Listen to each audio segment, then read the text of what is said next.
ప్రపంచ మానవాళిలో చాలా చోట్ల మనుషులు కొందరు గ్రహించినవి, కొందరు గ్రహించలేనివి ఎన్నో సంగతులు ఉన్నవి. అందులో ఒక సంగతి ఈ రాత్రి మీకు జ్ఞాపకం చేయాలని ఆశపడుతున్నాను. నేను ఇంకా మాట్లాడకండి, కాసేపు కూర్చోండి. మనిషికి జన్మ పాపం ఉన్నదా అనేటువంటి పాఠాంశాన్ని మనం ఈ రాత్రి నేర్చుకోబోతున్నాం. ఎందుకంటే కొందరు జన్మ పాపం ఉందంటున్నారు, కొందరేమో జన్మ పాపము లేదంటున్నారు. అసలు బైబిల్లో లేకపోతే దైవ గ్రంథములో దేవుడు ఒక మనిషిని ఎలా నిర్మించాడు, మనిషికి ఆ నిర్మాణంలో పాపం అనేటువంటిది ఉందా అనేటువంటి సంగతిని ఈ రాత్రి కొన్ని నిమిషాలు మీరు ఆలోచించాలని ప్రభు పేరట మీకు మనవి చేస్తున్నాను. ప్రియమైన దేవుని వాళ్ళరా, దేవుడు భూమి మీద మొదటిగా ఆదామును సృష్టించిన తర్వాత తనకు సాటి అయినటువంటి సహాయముగా భార్యగా అవను కూడా సృష్టించినట్టుగా మనకే లేఖనాలు తెలియచేస్తున్నాయి. అవను ఎందుకు సృష్టించాడు అని అంటే తనకి సాటి అయినటువంటి సహకారిగా ఉండాలని సృష్టించాడు. రైట్, వారిద్దరూ కూడా మరి దేవుని ఆజ్ఞను అతిక్రమించి ఆయన మాటను తిరస్కరించి పాపం చేశారా, పాపముగా దేవుడు వారిని నిర్మించాడా? అదనమాట. బాగా ఆలోచించండి. ఈ రాత్రి కొన్ని నిమిషాలు మీరు జాగ్రత్తగా ఆలోచించాలని మీకు లేఖనాల్లో నుంచి కొన్ని సంగతులు చూపిస్తాను. మనిషి జన్మ వెనక పాపం ఉందని చాలామంది ఇప్పుడు వాదనలు ఎక్కువైపోయినాయి. వాస్తవానికి మనుషుల మనసుల్లో ఉన్న మాటలు కాకుండా దేవుని మనసులో ఏముందో మనం తెలుసుకోవాలి. రాత్రి దేవుడు ఒక మనిషి జన్మ గురించి ఏం చెబుతున్నాడు అన్నటువంటిది రాత్రి మనం ఆలోచించాలి. మొదటిగా ఆదామును అవ్వను జంటం చేసిన తర్వాత, వారు ఏదైనా తోటలో నుంచి బయటకు వచ్చేసిన తర్వాత, వారు మరి ఆదాము అవ్వను కూడినప్పుడు ఆమె గర్భవతి అయిను అని ఉంటది. 4వ అధ్యాయము ఆదికాండము ఒకసారి మనం బైబిల్లో చదివి చూద్దాం.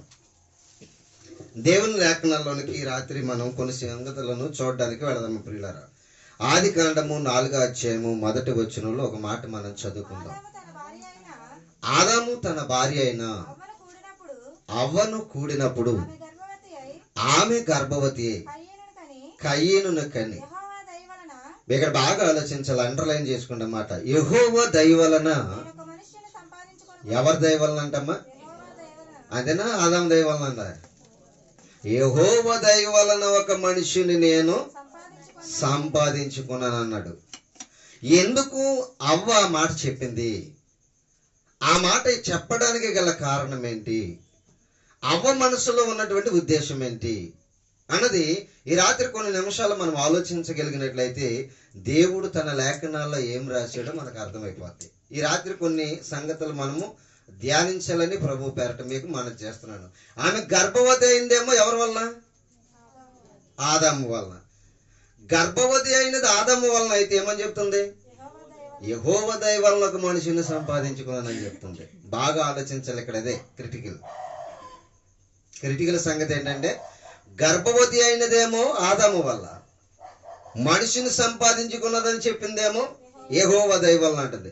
ఎందుకు ఈవిడ ఈ మాట మాట్లాడిందంటే కీర్తనకారుడు దావీదు గారు రచించినటువంటి కీర్తన గ్రంథములో 127వ కీర్తన 3వ వచనాన్ని మనం చదువుకుందాం. ఇప్పుడు కీర్తన గ్రంథము 127వ కీర్తన 3వ వచనం. కుమారులు యెహోవా అనుగ్రహించు స్వాస్థ్యము, గర్భఫలము ఆయన ఇచ్చు బహుమానము. ఎందుకే మీరు బాగా ఆలోచించండి. ఈ రాత్రి గర్భఫలం ఎవరు ఇస్తున్నారంటే, అందుకని అవ్వ ఏమని చెప్పింది? యెహోవా దయ వలన ఒక మనిషిని సంపాదించుకున్నాను. ఎందుకంది? గర్భఫలం అనేటువంటిది ఎవరిచ్చి బహుమానము? యెహోవా ఇచ్చి బహుమానము. దేవుడే గర్భము ఫలముగా ఇవ్వకపోతే ఏ మనుషుని వలన కూడా కాదని అవ్వ ఎరిగింది గనుక ఆవిడేమని చెప్పిందంటే యెహోవా దయ వలన నేను ఒక మనిషిని సంపాదించుకున్నాను అన్నాడు. ఇప్పుడు ఇక్కడ మనకేమని చెప్తున్నాడు? గర్భఫలము యెహోవా ఇచ్చు బహుమానము అన్నాడు. యెహోవా ఎప్పుడైనా, దేవుడు ఎప్పుడైనా మనకి ఒక గర్భఫలాన్ని బహుమానం అని చెప్పినప్పుడు, ఏ దేవుడైనా, దేవుడు అనేటువంటి వ్యక్తి ఎవరైనా కానీ తన పిల్లలకు ఏండి ఏదైనా కానీ మంచిదే ఇవ్వాలని కోరుకుంటాడా, చెడ్డదే ఇవ్వాలని కోరుకుంటాడా? మంచిదే ఇవ్వాలని కోరుకుంటాడు. మనకు మత్తయి సువార్త కానీ లోకా సువార్తలో కానీ మనం చదివితే ఏమని ఉంటుందంటే, తన తండ్రి తన పిల్లలు చెడ్డవారైనా కానీ మంచి ఈవులను ఇవ్వాలనుకుంటాడంట. కుమారుడు రొట్టెని అడిగితే రాతినిచ్చినా, చేపను అడిగితే పామునిచ్చినా, మరి మీరు చెడ్డవారయ్యుండి మీ పిల్లలకు మంచి ఈవులను ఇయ్యనెరిగి ఉండగా మీ పరలోకపు తండ్రి అంతకంటే మంచి ఈవులు ఇచ్చును కదా అంటున్నాడు. అంటే ఇప్పుడు మనం బాగా గమనించవలసినటువంటి విషయం ఏంటంటే, మీరు ఇక్కడ ఆలోచనాత్మకమైనటువంటి సంగతి ఏంటంటే, గర్భఫలము యెహోవా ఇచ్చు బహుమానం. ఈ బహుమానము దేవుడు ఇస్తున్నాడు అన్న సంగతి మనం గ్రహిస్తే, దేవుడు గర్భఫలముగా పాపాన్ని మనకి ఇస్తాడా? అది మనం ఆలోచించవలసిన విషయం. మనిషికి పాపమును గర్భఫలముగా దేవుడు మనకే ఇస్తాడా? పాపాన్ని నిర్మాణం చేస్తాడా? దేవుడు పాపాన్ని నిర్మించేవాడా? దేవుని దగ్గర పాపానికి నిర్మాణానికి స్థానం ఉన్నదా? బైబిల్లో ఏమనుందంటే, పాపులకు నీ యొద్ద చోటు లేదు అంటాడు కీర్తనకారుడు. పాపులకు నీ యొద్ద ఏం లేదంట, చోటు లేదు అంటున్నాడు. పాపులకే ఆయన యొద్ద చోటు లేనప్పుడు పాపానికి నిర్మాణం దేవుడు చేస్తాడా? అది మన ప్రశ్న. పాపానికి దేవుడు నిర్మాణం చేస్తాడా? చూడండి, 139వ కీర్తన 13వ వచనంలో ఏమని చెప్తున్నాడు చూడండి. కీర్తనకారుడు, నేను త్వరగా ముగిస్తాను, జాగ్రత్తగా కొన్ని నిమిషాలు మీరు ఆలోచన చేయండి. ఎందుకంటే మీ కొరకు మరి ఆహారం కూడా సిద్ధపరిచారు కనుక, శీతాకాలం చలిగా ఉంది కనుక నేను కొన్ని మాటలు చెప్పి నేను ముగించేస్తాను. జాగ్రత్తగా మీరు మరి త్వరగా ఆలోచనాత్మకమైనటువంటి సంగతిని మీరు గమనించగలిగినట్లయితే 139వ కీర్తన 13వ వచనంలో ఏమని చెప్తున్నాడు చూడండి. నా అంతరింద్రియములను నీవే కలగ చేసితివి, నా తల్లి గర్భమందు. బాగా గమనించండి, ఇక్కడ నన్ను నిర్మించిన వాడవు అంటే పిల్లలను ఎవరు నిర్మాణం చేస్తున్నారు? ఎవరు నిర్మాణం చేస్తున్నాడు? తల్లి గర్భములో నీ పిల్లలను నిర్మించేది ఎవరు? ఇక్కడ ఏమని చెప్తున్నాడు? తల్లి గర్భములో, నా తల్లి గర్భములో నన్ను నిర్మించిన వాడవు అంటే దేవుడు జన్మకు నిర్మాణం చేస్తున్నాడు, లేక ఒక వ్యక్తిని నిర్మాణం చేస్తున్నాడు, ఒక శిశువును నిర్మాణం చేస్తున్నాడు, లేకపోతే ఒక అండములో ఉన్నటువంటి పిండానికి నిర్మాణ కార్యక్రమాన్ని దేవుడు చేస్తున్నాడు. ఆయన చేతులే మనుషుల యొక్క రూపాన్ని నిర్మిస్తున్నాయి. ఈ రూపంలో పాపము అనేటువంటి సంగతి ఎక్కడైనా మనకు కనిపిస్తుందా దేవుడి దగ్గర? నిర్మాణం చేసేది ఎవరని చెప్తున్నాడు? దేవుడు. తల్లి గర్భములో నిన్ను నిర్మించేది దేవుడు. ఈ నిర్మించేవాడు పాపాన్ని నిర్మిస్తాడా? దేవుని దగ్గర పాపులుగా చోటు లేదన్నాడు. మీరు చదువుకుంటారన్నమాట. ఒకసారి ఆ కీర్తనకారుడు దావీదు కీర్తన 5వ అధ్యాయంలోనికి వెళ్ళండి. 5వ అధ్యాయంలో అనుకుంటా మాట ఉంటుంది, నీ యొద్ద పాపులకు చోటు లేదనే మాట ఉంటుంది చూడండి. 5వ అధ్యాయము కీర్తన గ్రంథము 4వ వచనం, నీవు దుష్టత్వమును చూచి ఆనందించు దేవుడవు కాదు, చెడుతనమునకు నీ యొద్ద చోటు లేదు. డాంబికులు నీ సన్నిధిని నిలవలేరు. పాపము చేయు వారందరూ పాపము చేయు వారందరూ నీకు అసహ్యులు అంటున్నాడంటే, పాపము చెయ్యువారి ఆయనకు అసహ్యులైతే మన జన్మలో పాపం ఉంటే మనల్ని నిర్మిస్తాడా? ఆలోచించండి. మన జన్మ పాపం ఉంటే ఆయన నిర్మిస్తాడా? నిర్మాణకుడు ఆయనే, దేవుడే. మన తల్లి గర్భంలో మనల్ని నిర్మించేవాడు ఎవరంటండి? దేవుడే. అవమంది మాట ఏమంది? నేను యెహోవా దయ వలన ఒక మనిషిని సంపాదించుకున్నాను అంటుంది. మరి ఇంతకీ మనుషులకు జన్మ పాపం ఉందని ఏ మాటను బట్టి చెప్పారు? ఈ మాటను బట్టి మనుషులకు జన్మ పాపం ఉందంటున్నారు. బయట వాళ్ళు ఎవరు అంటలేదండి, మన క్రైస్తవులే అంటున్నారు. క్రైస్తవులు ఏమంటున్నారు తెలుసండి? మనిషికి జన్మ పాపం ఉంది. బైబిల్ బాగా ఆలోచించాలి. ఎప్పుడు కూడా దేవుని మాట ఒకటి తీయడానికి నీకు అర్హత లేదు, ఒకటి కలపడానికి కూడా అర్హత లేదు. కలిపి చెరిపేవాడు ఎక్కువైపోయారు ఇప్పుడు.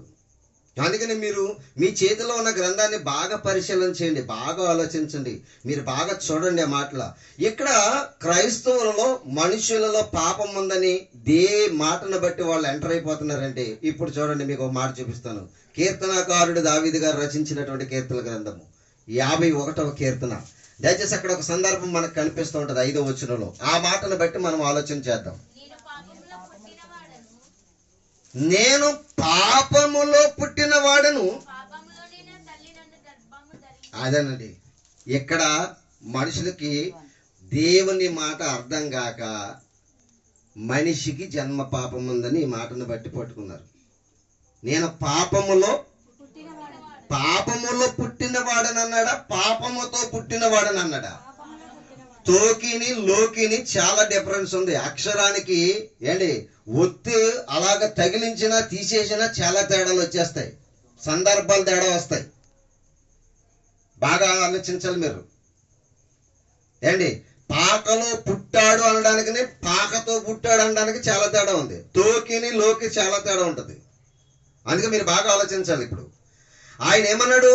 నేను పాపములో పుట్టినవాడును, పాపములోనే అంటే పాపములోనే తన తల్లి గర్భము ధరించింది. అంటే పాపం ఎక్కడుంది? అది ఆదాము ఆజ్ఞ అతిక్రమం చేయగా ఆదాము నుండి లోకములోనికి ఏం ప్రవేశించిందంట? పాపం ప్రవేశించింది. లోకములోనికి ఆదాము నుండి పాపం ప్రవేశించినప్పుడు లోకమంతా కూడా దేంతో నింపబడింది? పాపముతో నింపబడింది. ఇప్పుడు పాపలోకములో తన తల్లి గర్భము ధరించింది అంటున్నాడు, కానీ పాపముతో నా తల్లి గర్భము ధరించింది అని చెప్పడం లేదు ఇక్కడ దావీదు గారు. బాగా ఆలోచించాలి, వ్యత్యాసం బాగా గమనించాలి. అక్షరానికి పుల్లికి చాలా బాగా ఆలోచిస్తేనే మనకు బైబిల్ బాగా అర్థమవుతుందండి. ప్రియమైన దేవుని ఇక్కడ తో అన్నాడా, లో అన్నాడా? లో అన్నాడు. పాపములో. మళ్ళా చదువుదాం ఆ మాట 5వ వచనం. నేను పాపములో పుట్టిన వాడును, పాపములోనే నా తల్లి నన్ను గర్భము ధరించింది. లోకములో పాపము ఉంది, ఆ పాపములో నా తల్లి నన్ను గర్భము ధరించింది. గర్భఫలం ఎవరిచ్చి బహుమానం అంటే? యెహోవా ఇచ్చి బహుమానం. దేవుడు ఎప్పుడు కూడా పాపాన్ని ప్రతిఫలంగా ఎవరికి ఇవ్వడు. పాపముగా అది అనిపిస్తే దేవుడు అసలు దాన్ని విడిచిపెట్టేస్తాడే తప్ప ఆయన దాని గురించి సపోర్ట్ ఎప్పుడు కూడా చేయడు దేవుడు. ఏంటి ఇంకో విషయం ఏంటి తెలుసండి? తల్లి గర్భంలో నిర్మాణం ఎలా చేస్తున్నాడు తెలుసా మీకు? తల్లి గర్భంలో పిండానికి నిర్మాణం ఎలా చేస్తున్నాడు తెలుసా? చదవండి. యెషయా గ్రంథము 49వ అధ్యాయంలో 16వ వచనంలో ఏమని చెప్తున్నాడు? యెషయా గ్రంథము 49వ అధ్యాయము 16వ వచనంలో ఏమని చెప్తున్నాడు చూడండి అమ్మా. చూడుము. అబ్బా, ఎక్కడ చెప్పుకున్నాడంట? తల్లి గర్భములో పిండానికి అరచేతిలో పెట్టుకుని ఏం చేస్తున్నాడంట? చెక్కుతున్నాడంట. నిర్మాణము, రూపుని ఏర్పాటు చేస్తున్నాడు. యోబు గారు అంటాడు, నా అవయవ నిర్మాణమును చేసిన వాడవు నీవే అంటాడు యోబు గారు. ఆ మాటలన్నీ కూడా నేను ఎప్పుడు చూపించను, ముందుకెళ్ళిపోయి నేను ముగించేస్తాను, జాగ్రత్తగా ఉండాలి. నా అవయవ నిర్మాణము చేసిన వాడవు నీవే అంటాడు. అంటే మనిషిని నిర్మించే దేవుడు పాపం అయితే ఆయన చేతితో పట్టుకుంటాడు. ఆయన ఎలాంటి వాడు? ఆయన ఎలాంటి వాడు? పరిశుద్ధుడు, ఆయన తేజోమయుడు, ఆయన మహిమాకాంతము కలిగినటువంటి వాడు. ఆయన ఎదుట పాపమునకే చోటు లేదని చెప్తుంటే మనోళ్ళు అంటారు మనిషి జన్మలో పాపం ఉందని చెప్తున్నారు. అంటే ఎవరి నిర్మాణాన్ని తృణీకరిస్తున్నారు తెలుసా? దేవుని నిర్మాణాన్ని తృణీకరిస్తున్నారు అనమాట. బాగా ఆలోచించాలి. దేవుని నిర్మాణాన్ని తృణీకరిస్తున్నారు. మనిషి చేసింది పాపం అవుతుందా, పుట్టింది పాపం అవుతుందా? అదేనమాట. పుట్టిన తర్వాత పాపం చేస్తున్నాడు. మీరు చూడండి బైబిల్లో మరి అపోస్తలుడైన పౌలు గారు రాస్తూ ఉంటాడు. రోమాపత్రిక 6వ అధ్యాయము 23వ వచనం అనుకుంటా ఆ మాట చూడండి. 3వ అధ్యాయం 23వ వచనం. రోమాపత్రిక 3వ అధ్యాయం 23వ వచనంలో ఏమని చెప్తున్నాడు చూడండి. ఏ భేదమును లేదు, అందరూ పాపం చేశారన్నాడా? అందరూ పాపంతో పుట్టారన్నాడా? అదనమాట. పుట్టిన వారిలో పాపం లేదు, చేసేవారిలో పాపం ఉంది. మనిషి పుట్టిన తర్వాత పాపం చేస్తున్నాడు. మనిషి పుట్టిన తర్వాత, ఎదిగిన తర్వాత లోకములో ఉన్న ప్రతి కార్యక్రమాన్ని చూసి పాపములో పడిపోతున్నాడు. లోకములో పాపం ఉంది, పాపము లోకములో ఉంది, కానీ మనిషి జన్మలో పాపం మాత్రము లేదని చెప్తున్నాడు. కారణం ఏంటనుకుంటున్నారా? మనిషి జన్మలో పాపం లేకపోవడానికి కారణం ఏంటనుకుంటున్నారా? ఆ నిర్మాణం అంతా కూడా దేవుని హస్తాల్లో జరుగుతుంది. ఎక్కడ జరుగుతుందమ్మా? దేవుని హస్తాల్లో జరుగుతుందంట నిర్మాణం అంతా కూడా. ఆయన ప్రతి శిశువును కూడా అరిచేతుల్లో పెట్టుకుని చక్కగా చూసి, అండి, కళ్ళు, రూపం, అవయవ నిర్మాణం అంతా కూడా చక్కగా నిర్మిస్తున్నాడు. అండి, మనిషి ఆ గర్భములో పిండమే పాపం అయితే నలిపి పంపేస్తాడే తప్ప ఆయన పాపాన్ని చేతితో పట్టుకునేటువంటి దేవుడు మాత్రము కాదు. ప్రియమైన దేవుని వాళ్ళారా, ఇది మీరు గమనించాలి. ఇది మీరు గమనించవలసిన విషయం. ఇంకో విషయం ఏంటి తెలుసండి? ఇక్కడ ఏమన్నాడండి? మళ్ళా చదవమ్మ మాట. ఏ భేదమును లేదు, అందరూ పాపం చేస్తున్నారు. పాపులుగా పుట్టడం లేదు, అందరూ ఏం చేస్తున్నారంట? పాపం చేస్తున్నారు, వచ్చి పాపం చేస్తున్నారు. అందుకని దావీదు గారు ఏమన్నాడంటే, నా తల్లి నన్ను గర్భము ధరించింది ఎక్కడ తెలుసా? పాపములో తప్ప పాపముతో కాదు. పాపముతో గర్భము ధరించలేదు. ఇప్పుడు వాళ్ళిద్దరు కూడా, ఆదాము అవ్వలు ఇద్దరు కూడా శపించబడి బయటకు వచ్చేసారు. ఏం చెప్పారమ్మా? శపించబడి బయటకు వచ్చేసారు. బయటకు వచ్చిన తర్వాత గర్భవతి అయింది. ఎవరు? ఆదాము తన భార్య అయినటువంటి అవ్వను కూడినప్పుడు ఆమె ఏమైందంట? గర్భవతి అయిందన్నాడు. ఎప్పుడని చెప్తున్నాడు అక్కడ? అండి, ఏదేను తోటలో నుంచి దేవుడు శపించి బయటికి గెంటేసిన తర్వాత ఆవిడ గర్భవతి అయ్యేమంటుంది? అండి, నేను ఒక శాపాన్ని కన్నాను అంటుంది. ఏంటి ఏమంటుంది? యెహోవా దయ వలన నేను ఒక మనిషిని సంపాదించుకున్నాను అని చెప్తుంది. ఇంకో మాట చూపిస్తాను మీకు జాగ్రత్తగా, అద్భుతమైన మాట.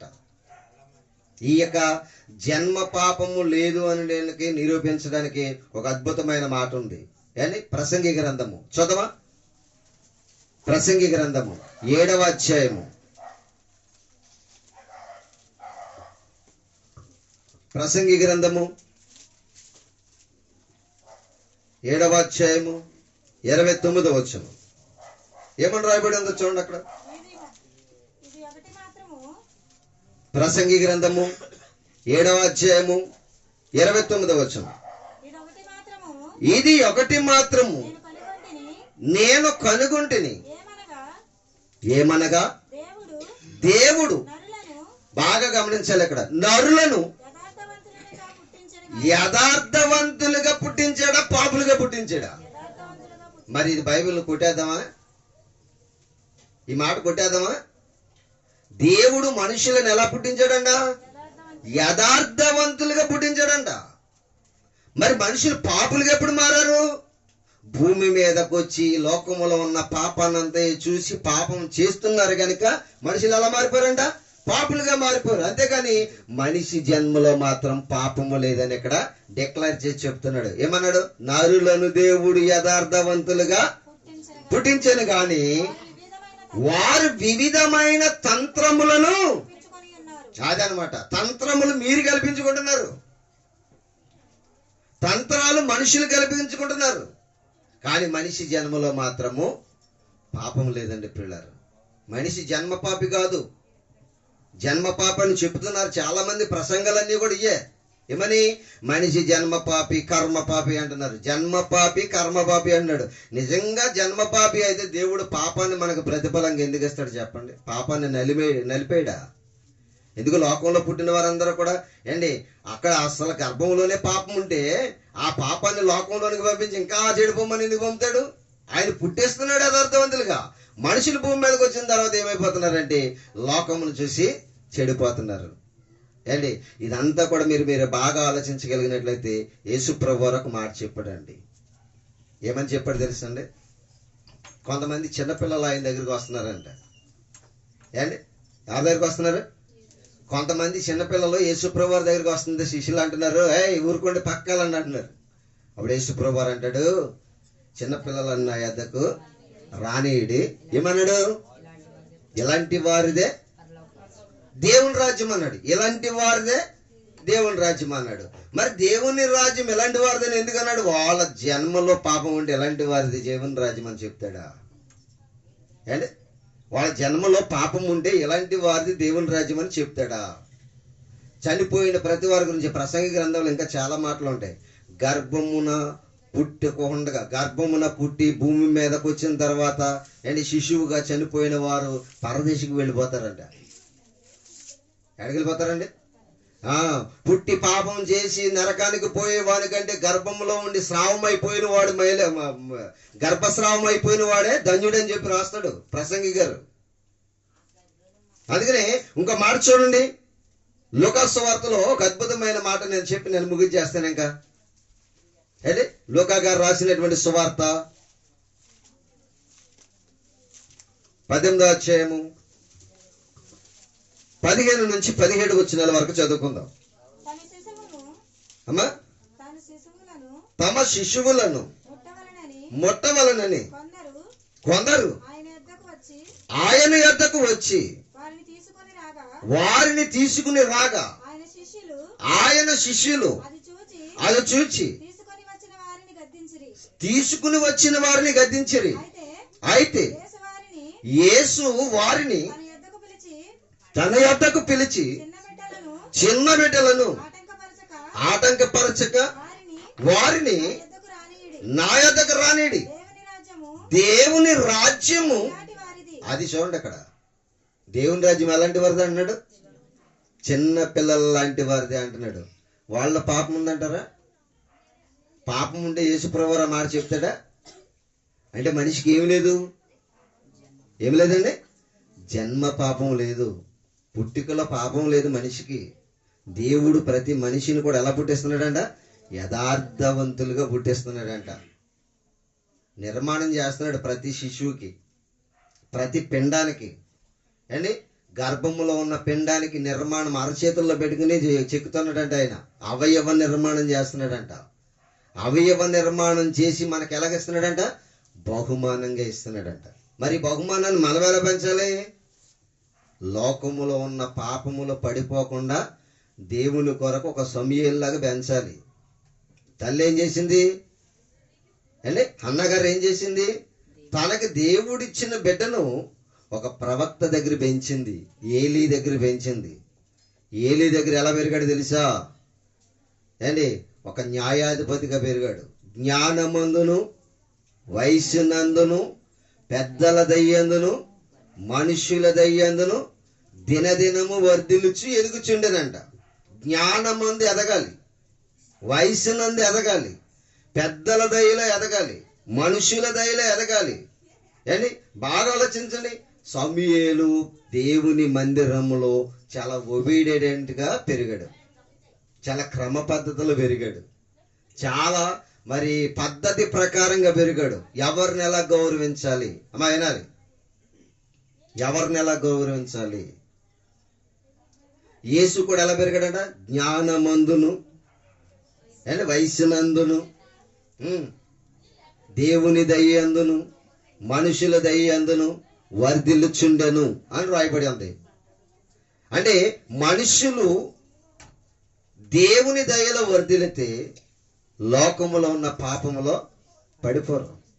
లోకములో ఉన్న పాపములో పడిపోకుండా ఉండాలని అంటే మన పిల్లలను దేవుని యందు భయము భక్తిలో పెంచాలి.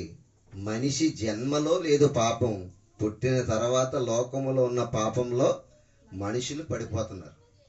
ఆ పాపములో పడిపోకుండా ఉండాలంటే మనం ఎలా పెంచాలని చెప్తున్నాడు? ఒక సమూయేలులాగా పెంచాలంటే మనము మన పిల్లల్ని అలా పెంచితేనే మనము ప్రయోజకులుగా చేస్తాం. ఆదాము అవ్వలు పెంచినట్టు పెంచకూడదు.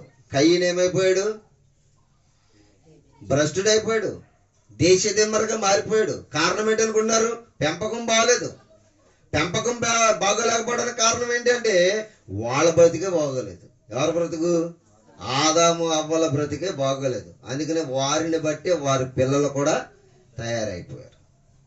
బాగా గమనించినట్లయితే దేవుడు మనుషులను ఎలా పుట్టిస్తున్నాడంటమ్మా? యథార్థవంతులుగా పుట్టిస్తున్నాడు. మనిషికి జన్మ పాపం అంటూ లేదు. మనిషికి జన్మలో లేదు పాపం. పుట్టేవాడు పాపం ఎందుకు అవుతాడు ఏండి పుట్టిన తర్వాత చేసేదాన్ని బట్టి పాపం. బూతులాడితే పాపం, చెడుతనం చేస్తే పాపం. గర్భంలో ఉన్నవాడు బూతులాడతాడా? ఏండి బాగా ఆలోచించండి.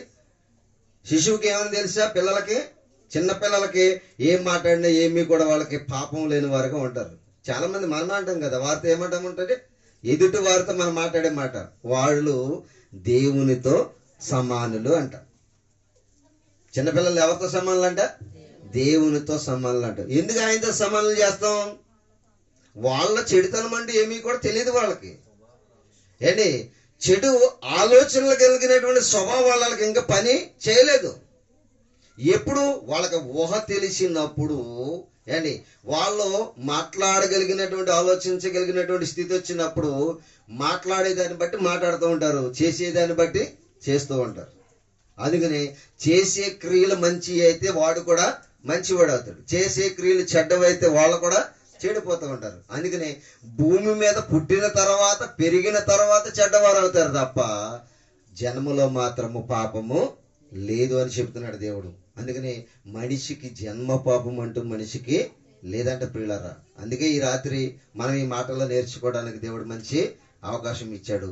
దయతో మరి చాలా సంగతులు మీకు చెప్పాలి, కానీ మరి సమయం మనకి లేదు కనుక మరి వారు భోజనాలు ఏర్పాటు చేశారు.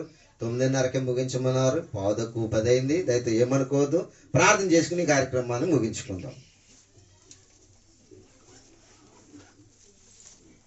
ప్రార్థన చేసుకుందాం. మహాపరిశుద్ధుడు అయిన పరలోకపు తండ్రి, మీ పరిశుద్ధమైన ఉన్నతమైన నామమునకు యేసుక్రీస్తు ప్రభుల వారి పేరట మీకు కృతజ్ఞతాస్తుతులు, వందనాలు తెలియజేస్తున్నాం. మనిషికి జన్మ పాపం ఉన్నదా అనేటువంటి కొన్ని మాటలు మేము ధ్యానించాం. మీ లేఖనాలు ఇంకా అనేకమైన సంగతులు, మరి ఒక పుట్టిగుడ్డు వాడైనటువంటి వాని గురించి ఎన్నో సంగతులు మేము ఆలోచించాలి. మరి అవన్నీ కూడా ఆలోచించకుండా మరి క్లుప్తంగా కొన్ని సంగతులు చెప్పి నేను ముగించడానికి మీకు కృప చూపించినందుకు నీకు స్తోత్రాలు చెల్లించుకుంటున్నాం. నేను మీ లేఖనాల్లో ఎన్నో సంగతులు, మరి ప్రతిష్టాత్మకంగా ఉన్నటువంటి సంగతులను మేము మీ పిల్లలకు నేర్పడానికి మీరు ఇచ్చిన అవకాశాన్ని బట్టి నీకు స్తోత్రాలు చెల్లిస్తున్నాను. నాకు ముందుగా మాట్లాడిన మా నాయన తమ్ముడిని మీరు దీవించండి, తన సేవను ఫలభరితంగా మార్చండి. అలాగే మీ దాసుడు నాకు ఇచ్చినటువంటి ఈ పరిచర్యలో మీరు నాయన దినదినము నన్ను కూడా బలపరచమని ప్రార్థిస్తున్నాను. కూడి వచ్చిన ప్రతి బిడ్డని మీరు చల్లగా కాపాడండి, వారి అవసరతలు అక్రతలన్నీ కూడా తీర్చండి. నాయన కూడికను ఏర్పాటు చేసినటువంటి కుమారుడు మా ప్రభా శీల గారికి, తన భార్యకు, తనకిచ్చినటువంటి కుమారుడుకు ఆయుష్ను, ఆరోగ్యాన్ని నాయన మీరు దయచేయండి. నీ పరిచర్యలో ఫలభరితమైన పాత్రలుగా వాడుకోండి. ఇక్కడ కూడి వచ్చిన ప్రతి వారిని మీ కొరకు బ్రతికే భాగ్యము, ధన్యత వారికి దయచేస్తారని ప్రార్థిస్తూ, మీ మాటల్లో మా ప్రభా మరి విన్నటువంటి ప్రతి వారు దాన్ని గ్రహించి ఆలోచించి, ఒకవేళ ఏదైనా సందేహాలు వస్తే దాన్ని నివృత్తి చేసుకోవడానికి మీ సహాయాన్ని దయచేయమని ప్రార్థిస్తూ, ఈ కూడుకును ముగించుకుని మా ప్రభా మరి మీ పిల్లలు ఏర్పాటు చేసిన విందులోనికి మేము వెళుచుండగా మీ సహాయాన్ని దయచేయమని యేసుక్రీస్తు ప్రభుల వారి పేరట ప్రార్థించి వేడుకునిచున్నాను మా ప్రియ పరలోకమందున మా కన్న తండ్రి, ఆమేన్. ఇప్పుడు మన తండ్రి అయిన దేవుని ప్రేమ, కుమారుడైన యేసుక్రీస్తు వారి యొక్క కృప, ఆదరణకర్త పరిశుద్ధాత్మ యొక్క అన్యోన్య సహవాసము ఇప్పుడు నుంచి మనకును, సకల పరిశుద్ధులకును, అలాగే నాకు ఇచ్చిన భార్య బిడ్డలకును, అలాగే పరిచర్యకును సదా తోడైండి నడిపించును గాక. ఆమేన్. అందరికీ హృదయపూర్వకమైన వందనాలు. I love you. God bless you.